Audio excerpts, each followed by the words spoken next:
Middle east में करीब 1.5 साल चली मानवता के खिलाफ विनाशकारी इजराइल हमास जंग के बाद फिलिस्तीनी नागरिक गजा में अपने आशियानों की तरफ लौटने शुरू हो गए हैं। इजराइल के आक्रोश से खंडहर हुए गजा में तबाही के अत्यंत दुखदाई मंजर के बीच फिलिस्तीनी नागरिक अब सीज फायर के बाद जश्न मना रहे हैं। सिर्फ फिलिस्तीनी नागरिक ही नहीं बल्कि हमास के लड़ाके भी जश्न मना रहे हैं। मानो गजा का बच्चा बच्चा इस वक्त जश्न में डूब गया है। हमास खुलेआम गजा की सड़कों पर एक बार फिर नजर आने लगा है, क्योंकि हमास को लगता है कि ये सीज फायर उनकी जीत के तौर पर देखा जाना चाहिए, न कि इजराइल और पश्चिमी देशों की जीत के तौर पर देखा जाना चाहिए। यह हमास की ताकत है कि वो अब भी इजराइल के सामने मानो सीना तान कर खड़ा है। बीते इतवार को जिस अंदाज में हमास के लड़ाके गजा पट्टी की सड़कों पर निकले, गजा की गलियों में निकले, हर जगह घूमते नजर आए, वो पूरी दुनिया को हैरत में डालने के लिए काफी है। वो काफी है कि हमास अभी भी हाहाकार मचा सकता है।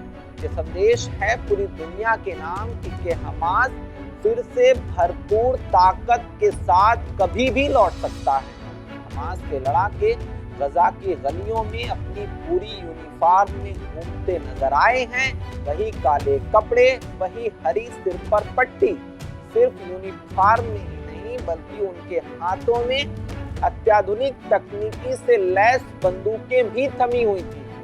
दुनिया भर के तमाम ताकतवर देशों की अनगिनत साजिशों का शिकार हुए बचे खुचे फिलिस्तीन राष्ट्र की हर एक गली, हर एक मोहल्ले में अल्लाह अकबर की सदाएं बुलंद हुई हैं। मिडिल ईस्ट से आने वाले ढेर सारे हाल फिलहाल के वीडियोस से हमास का जोश जाहिर हो रहा है। अभी भी उसकी ताकत कम नहीं हुई है, ये पता लग रहा है। इस बात का अंदाजा लगाया जा सकता है इतनी बड़ी तादाद में हथियारों और गाड़ियों के साथ गजा की जमीन में हमास के लड़ाकों का वापस लौटना कई सवाल खड़े करता है कि आखिरकार ये इतने सारे हमास के लड़ाके अब अचानक कहां से आ गए। इजराइल बीते 15 महीनों से आखिर किसे मार रहा था? क्या जो मारे जा रहे थे वो हमास के लड़ाके नहीं थे? इजरायली सुरक्षा बलों ने बीते 1.5 साल में युद्ध के दौरान दिन रात गजा पर जो अंगारे बरसाए हैं, फिर उन अंगारों से ये हमास के लड़ाके बचे कैसे रह गए? सवाल सबसे बड़े हैं। क्या ये हमास के लड़ाके अभी भी गजा पट्टी में ही रह रहे हैं? और रह रहे हैं तो आखिर कहाँ रह रहे हैं? वो कौन सी ऐसी जगह हैं जहां इजरायली सुरक्षा बलों की नजर अभी तक नहीं पहुंच पाई? दुनिया के किसी भी कोने से अपने दुश्मन को निकालकर मारने में सक्षम मानी जाने वाली इजरायली खुफिया एजेंसी मोसाद महज 25 किलोमीटर दूर गजा पट्टी में हमास के लड़ाकों को आखिर क्यों नहीं ढूंढ पा रही है? हमास का रौब, हमास का रुतबा आज भी मानो वही है। भले ही इजराइल से युद्ध में उसे खासे नुकसान का सामना करना पड़ा है, लेकिन अब वो इजराइल से कह रहा है कि देखो हमारी ताकत आज भी बरकरार है। हमास के लड़ाके पूरी फोर्स के साथ गजा पट्टी की सड़कों पर नजर आ रहे हैं। इस दौरान इन लड़ाकों ने गजा पट्टी की ही जमीन पर जमकर जश्न की फायरिंग भी की है।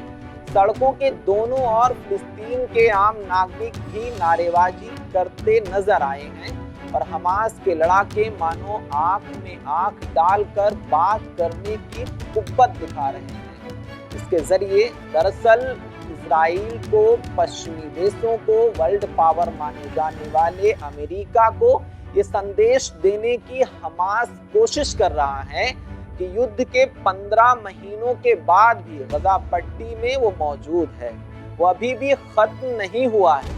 इजरायली आक्रोश के आगे हमास के कई बड़े लीडर्स इस्माइल हानिये और याह्या अल-सिनवार भले ही मारे गए हों, लेकिन उसकी जड़ें पूरी तरह से खत्म करने में इजराइल नाकाम रहा है।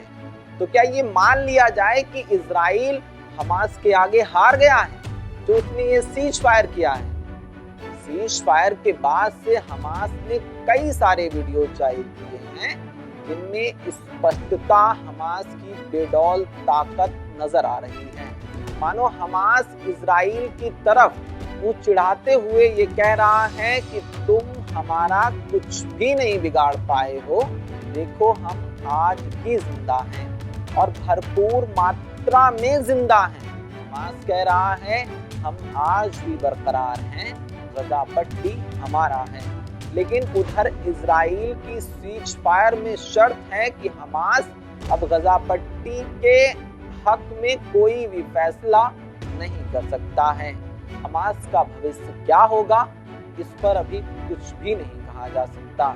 लेकिन अभी मानो हमास इजराइल से यही कह रहा है, देख लो, जरा देख लो, आज हमारा रुतबा देख लो। आपको बता दें कि हमास ने सीज फायर डील के तहत 3 इजरायली बंधकों को रिहा कर दिया है।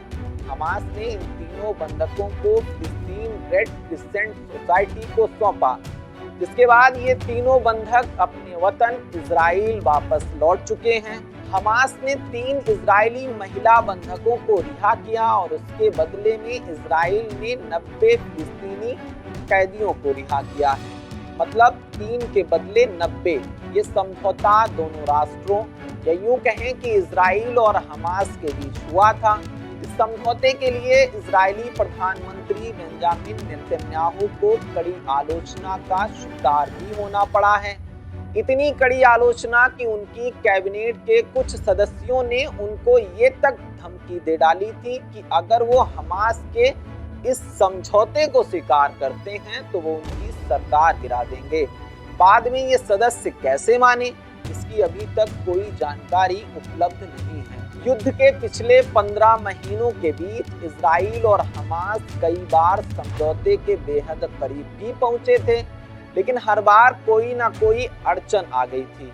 लास्ट टाइम जो सीज फायर हुआ है, इसकी शर्तों को पहले हमास ने ही स्वीकार किया, जिसके बाद इजरायली तंत्र ने इस समझौते को स्वीकार किया है। 3 के बदले 90 वाले समझौते के लिए इजरायली प्रधानमंत्री बेंजामिन नेतन्याहू अभी भी अपने देश इजराइल में कड़ी आलोचना झेल रहे हैं, जबकि हमास 3 के बदले 90 फिलिस्तीनी कैदियों की रिहाई को अपनी एक बड़ी जीत के तौर पर देख रहा है, क्योंकि ये आज के वक्त में पूरी दुनिया मान रही है कि पिछले युद्ध के 15 महीनों के भीतर इजरायली सुरक्षा बल अपने देश के नागरिकों को हमास से छुड़ा पाने में असमर्थ रहे हैं। इजराइल को मजबूरन एक बार फिर 8 महीने पुराने उसी समझौते की टेबल पर लौटना पड़ा। एक के बदले 30 फिलिस्तीनी कैदी रिहा करने पड़े हैं। इसलिए जब 3 महिला इजरायली बंधकों को हमास ने रिहा किया तो उसके बदले में इजराइल को 90 फिलिस्तीनी कैदियों को रिहा करना पड़ा है। लिस्ट में हमास की तरफ से आने वाले कई सारे वीडियोज, उनकी तस्वीरें बहुत कुछ बयां कर रही हैं, कई सारे सवाल खड़े कर रही हैं। हमास के जो मुख्य वार्ताकार हैं खलील अल-हैया, उन्होंने तो बीते बुधवार को दिए अपने एक भाषण में साफ तौर पर यह कह दिया था कि अपने मंसूबों को हासिल करने में इजराइल नाकाम रहा है। ये कोई समझौता नहीं है, ये दरअसल इजराइल का आत्मसमर्पण है। फिलिस्तीनी विधान परिषद के सदस्य खलील अल-हैया ने संघर्ष विराम को आत्मसमर्पण करार दिया है। फिलहाल इस सीज फायर को हमास अपनी एक बड़ी जीत के तौर पर पेश कर रहा है। अभी के लिए इतना ही। मेरा नाम खुशनूर है, आप देख रहे हैं पंजाब केसरी टीवी।